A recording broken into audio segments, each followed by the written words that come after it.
I see you hire veterans. I'm going to totally play off of that. Yeah. So I watch for my little, clues of, good convo. I love it. Awesome. So let's do a real quick sound check. I want to make sure we're good. Nicole, pull that mic in, if you will, just a little bit. Awesome. And these are directional mics, meaning if you're back here or off to the side, you can hear the difference. So we want you in there loud and proud. So, Nicole, just give your name and company affiliation. Nicole Roberts. Perfect. John? John Baldino. Awesome. Okay, I think we're ready to go. I think we are. Okay. Awesome. Here we go. Y'all have fun.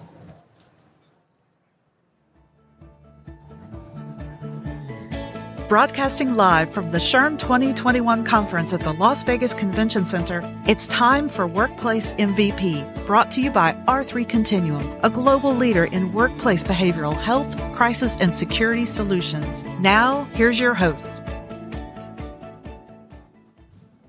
Hello, everyone. Jamie Gassmann, your host here for Workplace MVP, and I am broadcasting from SHRM 2021 in Las Vegas, Nevada. And really exciting, I have 3 guests for this episode. So I'm going to start out with our first guest, Nicole Roberts, who's Vice President of People and Culture from MVAH Partners. Welcome to the show, Nicole. Thank you very much. So why don't we start out with you telling us a little bit about your HR background, how you came into HR, and a little bit about MVAH Partners. Sure. So I started in HR in 2004 and started out in benefits and then moved into employee relations and was a department of one a couple of times and really just moved into more amplified roles throughout my career until I got into executive leadership and building and developing teams. And currently my role as Vice President of People and Culture, I am able to set the strategy and be really intentional in how we want to show up and how we want to take the best care of our people and to really be intentional with our culture. Awesome. So over the last year and looking at going now into 2021, and I know it's hard to not talk about over the last year because HR has been impacted so much. And from a culture perspective, what have been some of the challenges that you've seen that you've had to get really strategic and kind of overcome over that last year? So when I started with MVAH Partners, my first day was March 9th. And as we know, the kind of beginning, so to speak, of the impact of the pandemic on our cultures and on our workplaces was March 11th. So the traditional aspect and the traditional approach of, get in, learn the culture, learn the people, all of that went out the window. And it was, what is most important to the business? How can we best support our people? We are in 15 states and we have 100 locations. And because we're affordable housing, it's essential that people have a place to live. So we have not stopped through the entire pandemic. And so our major focuses were making sure that our people who were working, frontline, so to speak, really felt supported and that we see you and we understand and we acknowledge that you are, right there, public facing.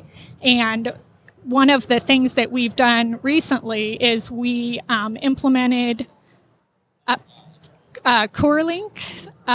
It's called Support Link. And what it is it is what I would call as an EAP on steroids. And it is a 14 touch point EAP program. So it really just meets people where they are. If it's an app, a phone number, a website. And it really just was one of those benefits where we looked at it and we said, we really can't afford not to do this. Yeah, it's almost like giving them access to something in the way that they want to receive that information. And what kind of difference have you seen within the employees, maybe from a utilization perspective, by implementing something different like that? So one of the main things is during the pandemic, there were so many people that were reaching out and saying, hey, does our benefit program cover mental health? Do we have tech support? Do we have, phone calls? How many visits is it? And all of that. And so even before our renewal of 10-1, I started to talk to our broker. I'm like, what can we do? What solutions are out there? And so we looked at 4 or 5 different companies and we decided that Support Link was perfect for us because it really it met people where they were. And we've gotten so much positive feedback from that not only do you have access to the care, but it is a licensed professional that you speak to the first time that you call. Right. So they're more accessible. Fantastic. So, as you kind of look out at, towards the end of this year, are there any things that you're seeing now that we've kind of seen this increase in cases again? Are there challenges that are resurfacing that you're having to navigate? And what is that looking like for your organization? Well, for us, so we went through, state by state, and in some states it was municipality by municipality, where the guidance was different, the regulations were different. And there was kind of this feeling like, okay, now we can breathe, and then right back into it. So for us, it's really just making sure that, the compassion fatigue doesn't get to a point of complete burnout and exhaustion, and that people, feel supported, and that our biggest thing really is making sure that they have as much information as possible so that there's not that additional stress of the uncertainty to go with it. Right. Wow.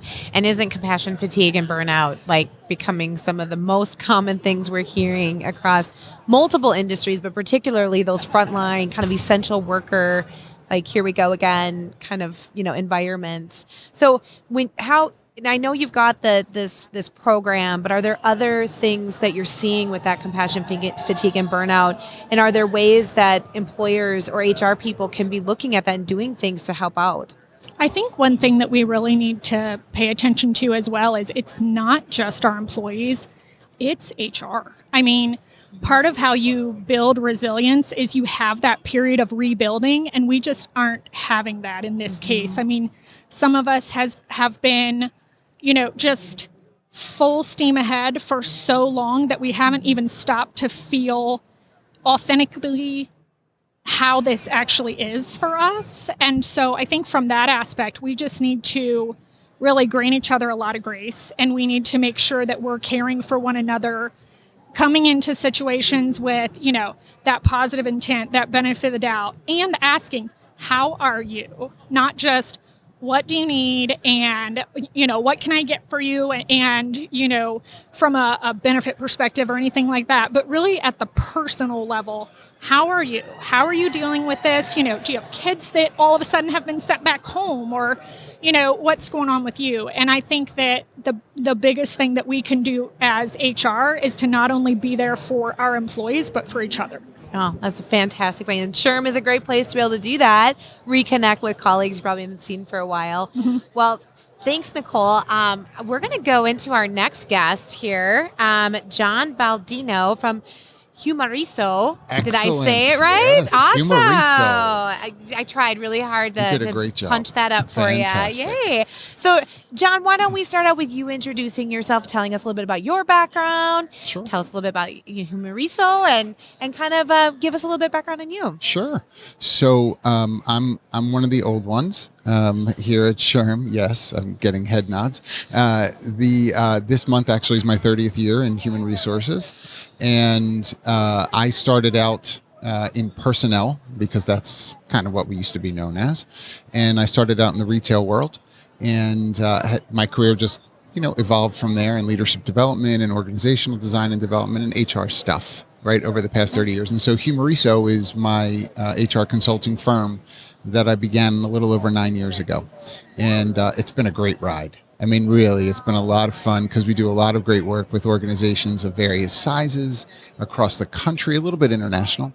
And so from startups, which is really exciting, right, to watch all the startups trying to get things going, but also to organizations that are enterprise, multi-state, multi-level organizations that have some of the same problems that startups have.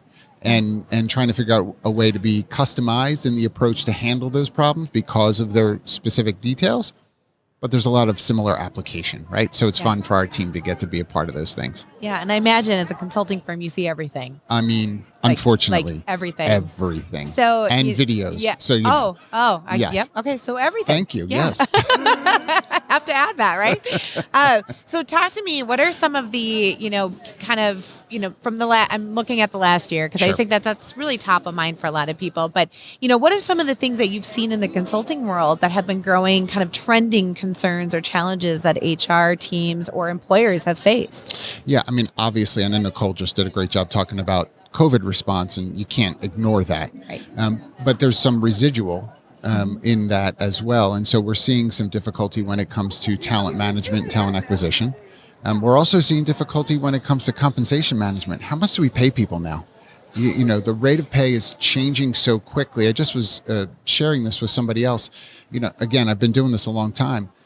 There's some great data that's done from a compensation analytics standpoint that for the first time with some of the large providers of compensation data, they're putting their hands up and saying, we are so sorry. We've never experienced this kind of turnover in comp data. We can't keep up. Wow. Right. And that's absolutely unusual. Like never have I seen this before. Yeah. Well, and rate of change just in right. the world. I mean, you know, constant in terms of what people are needing. And yes. So it's very interesting. Have you seen, you know, obviously from your experience, 9 years of doing consulting, are there some trends that might have been starting prior to COVID? So you already saw the writing on the wall, but due to COVID, just completely sped up the rate of the change. Yeah, I know that we've talked a lot about work from home, obviously, over the past year. And what I would say is pre-pandemic, there already were organizations trying to figure out how to be a bit more nimble and flexible. And so this concept, I mean, even in my own organization at Humareso, not everyone came into the office every day. And they weren't hired in the city where the corporate offices are. So we already had a sense of that. But when COVID hit and that became much more of the conversation, for some organizations, it was, a little too late. They could have been planned a bit better when it came to flexibility. But for some, they really saw this as the push to make things cleaner when it comes to employee experience and to finding talent. I mean, we're seeing organizations that so our corporate offices are in the Philadelphia area. And we're seeing companies, for example, in Philadelphia that are hiring their first employees this past year in San Francisco and Chicago and Austin, Texas, and, Topeka, Kansas, because they can. Yeah. Right. And that's kind of exciting. Right. Your candidate pool just expanded across the globe. And basically. It needed to. Yeah, absolutely. We needed it to. But on top of that, though, how does that impact compensation? I know you mentioned the compensation numbers are off the charts. Yeah. But when you live, like, let's say you have, your offices are in, somewhere remote in Nebraska. Yeah. But you're trying to hire somebody in San Francisco. I mean, that rate of pay is like a night and day. How does an employer navigate that? That's a great question. I'm going to say they navigate it not very well. Usually. And they need to hire you, right? Yeah. They need to call John. Well, and then you get into, there's a couple of different ways to approach it. There is a philosophy around the job is worth what the job is worth, because that's what you're paying for, is the skill sets and knowledge to be applied to get that work done. And that is worth X, whatever that is. Right. Some organizations will do that as sort of a baseline, but then have sort of cost of living add-ons put onto it to say, living in San Francisco, as an example, or San Diego, it's a lot different than living in Lincoln, Nebraska. Right. It's a little different for a variety of reasons, but compensation being one. And so we can do the offset from a cost of living adjustment if we needed to. This way, you're not committing yourself to something beyond. But I will say, there are employers that are, I hope, listening, right, who have put themselves in a corner to say, we will never hire anybody from California because we don't want to pay X, Y, or Z. We don't want to do this and that. And I get that. But I would also say we're in a time where talent is at a premium. So you can't afford to be that snotty about where you'll take people, right? It's not someone's fault that they grew up in California. Right. That's where they where they live. Well, and then the question comes too is, with the shortage of employers or employees, right? That strain on employers trying to find that talent.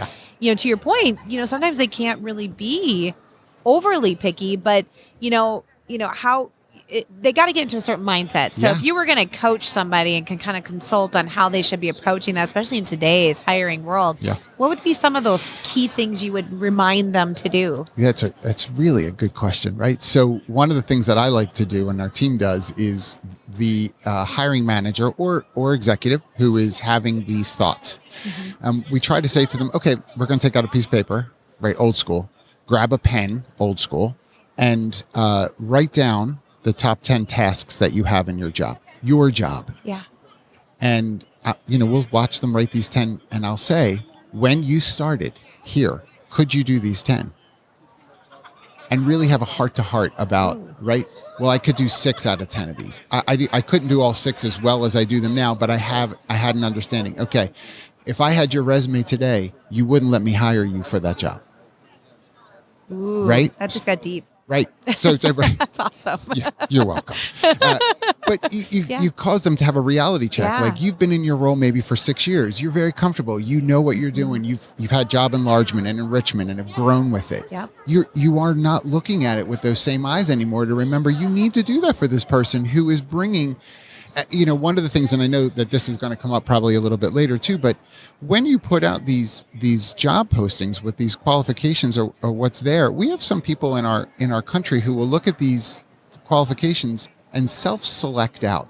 Oh, The statistics are off the chart about that. Look, if there's 10 bullet points of what you need and you're a dude, you'll do 2. If I have 2 out of 10, I'm 100% qualified for this job. That's what you think. Yeah. Women will be somewhere between 7 and 8 bullet points. And so they'll self-select out. And if you're in the military, the statistics are almost 10 out of 10. Come on. Yeah. Right? So what are we doing that's precluding people from thinking that they can be a part of it? Take a look at what you're advertising, what you're asking for a little bit deeper, and remember you can grow into some things. It's not a day one. Right. And I love that perspective because that's so true. And I've heard that before where men, sometimes are, I'm fully qualified. I'm applying for it. And women tend to kind of take a step back. Yes. And so if you were going to give advice to a candidate, who is looking at those job descriptions and going, oh my gosh, can I do this? Can I not do this? What would be some of the advice you would give to them that helps them to identify that, no, you can do that. You may need to grow into some of these skills, but how should they present themselves or how should they kind of build up maybe some of that confidence? I think that when you look at it from a talent sourcing standpoint, finding people and connecting with someone to exactly your point and saying and listening to someone say, I can't do those. I see what you sent me. I can't do those. I'll often say, this is just a barometer of some of what's needed. Let me ask you a question. And then I'll ask something that seems disconnected. And I'll listen to someone share success that they've had and how they've been rewarded for that success. And I'll say, fascinating. By doing whatever that is, X, the skills you demonstrated were A, B, and C. Funny how that will likely apply to these couple of areas that you're saying, I don't have that. Yeah. You have it all over the place. Right. I especially, again, something that might be common to some people listening is returning, if you've made a choice as a woman to take some time off to raise kids and you want to come back into the workforce and you say, well, I haven't been working. Well, okay. Well, what have you been doing at home? I'd like to know, right? Because I have 3 kids and I know, right? I am a mom. Well, I know. But you know what I mean? Absolutely. And to be able to say to you, did you manage the household? How about a budget, right? Did you plan menus? Like, did you get your kids where they needed to be on time? Yeah. Maybe they weren't dressed, but they were there on time. Like, whatever it is, to just sort of laugh with it, be a little tongue in cheek about it, but remind them you demonstrated skill sets just in a different arena. Yeah, but they're transferable. And they are totally transferable. Yeah. And so one additional question, because I just kind of thinking about it, in today's candidate market and to some of the points you made about when people are reading those job descriptions and kind of self-selecting out, do you think some of that comes down to how employers are writing that job description and how can they write them better that helps the candidates understand, no, I can do that job or that may not be required on day one, but we're going to be looking for you to expand into that. I mean, is there something that they can be doing to maybe kind of get a little bit more innovative so candidates understand? Absolutely. I mean, I think that there are a couple things that come to mind. Number one, stop going to Google and, downloading a job description. For Pete's sake. I mean, I appreciate the accessibility, but it's the wrong way to approach it, right? Should I go on Google for your job description? CEO, CFO, because you may not make it. Because it depends on the one that I'll download. Right. The other thing I would say is be creative in the way in which you can vet for qualifications. Use video. Use FaceTime, right? You can do pre-records. You can do lives. we should be a lot more comfortable with those things as a result of this past year, right? To your point earlier, like what has changed. Be creative in that way too. I recently was working on a marketing specialist at our organization, and like the key to entry was, where's your link to your portfolio, your online portfolio? Just send the link. I have to get my resume together. No, thank you. Yeah. I want to see actual work. Right. No, thank you. I'll get the resume later. Yeah. I need your name and email address. Can I just have the link to your... Are you sure? Yeah, actually, I run the company. I'm pretty sure. Just send it to me. It's okay. Are you questioning me? Are you questioning me? Like, really? And you do that, and someone is... The interesting thing about that in that particular role is that's their bread and butter. Yeah. The creative, innovative approach to design and development. So start with the best foot forward. Why wouldn't you want to? Yeah. What does your LinkedIn look like? And do you have a picture on it? I mean, that's right. Honestly, I mean, that's you're gonna be expected to do that. So fantastic. So to have that kind of different approach, I would say for employers, look at the job. And I know we're going to hear some more about that from a talent acquisition standpoint. But what does this job ask for? Is there different ways that you can find out that information than just a sheet of paper? Yeah. Fantastic. Well, thanks so much for joining us, John. Thank you. So thank you for joining us. Sorry, just got a little bit distracted from the show floor here. Lots of people coming by. Very exciting. But we're gonna, if anybody need to get a hold of you, John, how would they do that if they wanted to get in touch with you and reach out for more information? So certainly the website at humareso.com, humareso.com, and you can connect with me there, or I'm on Twitter all over the place at @JBAlive, like not dead, but alive, JB Alive. Fascinating. Well, it's been great to have you on the show. Thank you so much. And thanks to Nicole as well, who did have to step away because obviously these are working, HR folks trying to get all their education here at the show. And if you are in the area, stop by booth 4076 and check out R3 Continuum's booth, our show sponsor. And thank you again. Have a great day.